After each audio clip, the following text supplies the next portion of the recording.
Hi, I'm Lisa Chobanian. I am currently the Senior Vice President and Practice Lead for Medical Education.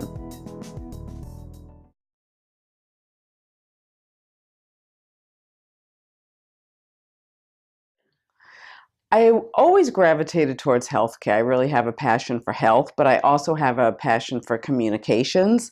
So to blend the two together was just a natural fit for me. I didn't know that that field existed. I kind of fell into it, but it was just such a natural fit, giving my love for health, but then also my love for communications.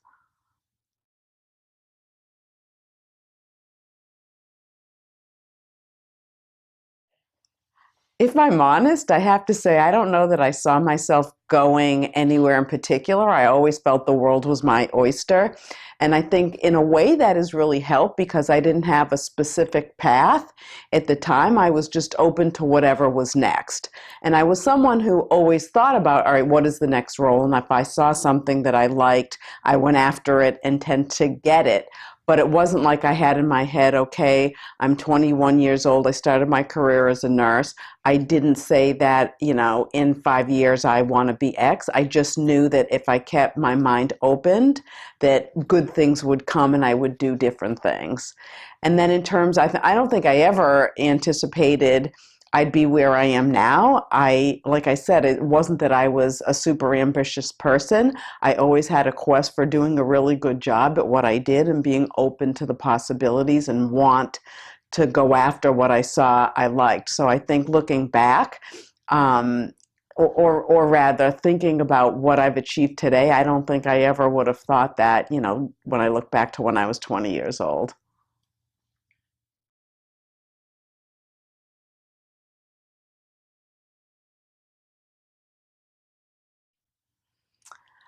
I think that employers are starting to become a little bit more flexible with respect to women starting families, but I think there's still a long way to go. It's nice to see there's some flexibility in terms of hours, maybe some late starts, working from home a little bit more. In my industry, I see, a lot of women with kids working from home more often or flex schedules. But when you compare with Europe, where women are able to take off more after pregnancy leave, it's very hard for a woman to come back after maternity leave when her child is 2 months old, 3 months old. That's really difficult, and I think we could do a lot better in terms of giving women more time to be with their children but still have a career. It's getting a little better, but we still have a long way to go.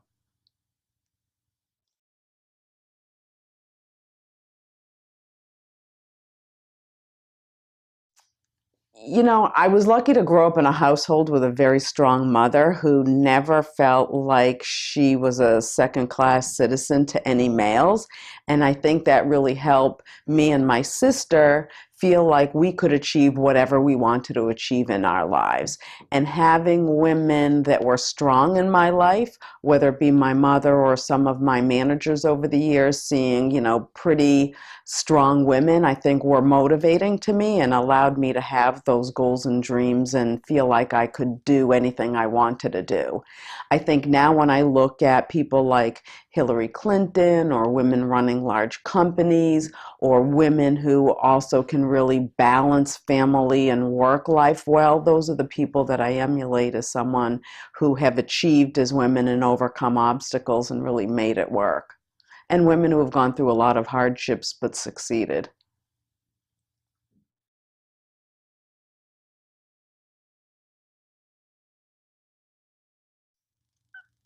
I would say there was a time where I was at NYU getting my master's degree, and I was able to create my own internship on my way to getting an RD. And I worked in a sports center that was part of NYU and started this interactive bulletin board long before chat rooms and electronic media was able to kind of deliver these question and answer postings nowadays. But it was interesting. I used to put up nutrition information, and what I found was people started to just write questions next to it and wanted to see the answers. So I would post the answers, and then I had this groundswell of people people that then I literally had to have like a bulletin board where they could write down questions, and every week I would post up the answers.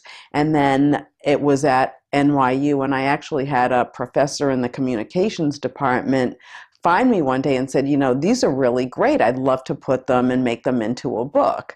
So looking back, that's one of the things I was most proud of, because I was able to engage a broad community and they got very engaged with the content, but B, it was a lot of fun for me too. And when it's fun doing something you love and it's fun, but then getting a community involved, I think was something really nice.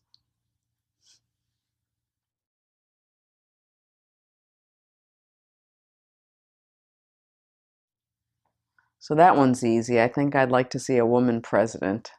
I think that would do a lot for the world to have a US president that's a female. I also would love to see equality in terms of pay for women.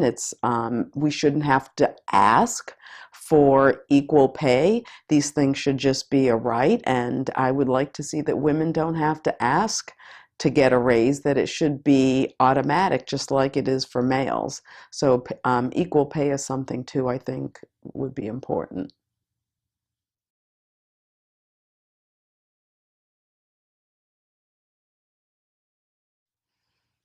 I think just reinforcing and calling out when people feel sexism. Sometimes people don't know that what they're saying might be wrong or may be sexist, and just pointing that out and not be scared of doing that. I think there's a lot of just blind ignorance out there. And I think there's a lot of people that don't want to act sexist, but maybe just don't know any different. So education and, that teachable moment, that if someone's saying something that maybe isn't right or whatnot, to be able to point it out.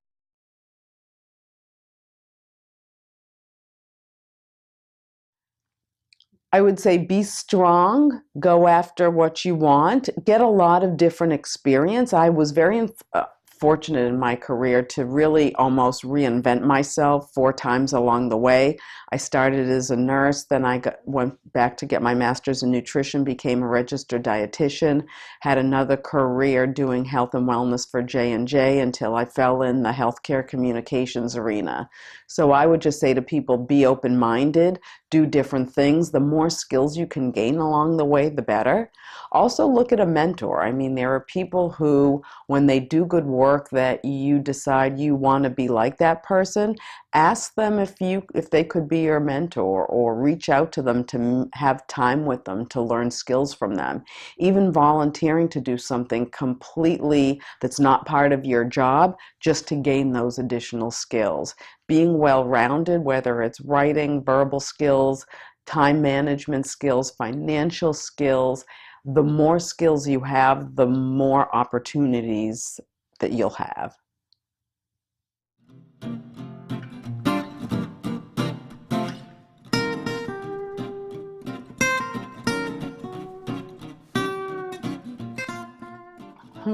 I'd probably say a bird. I love the idea of flying and just being free and soaring above everything and going what you want. And they're also part of flocks, which is nice too. So that ability to soar yet be part of a community.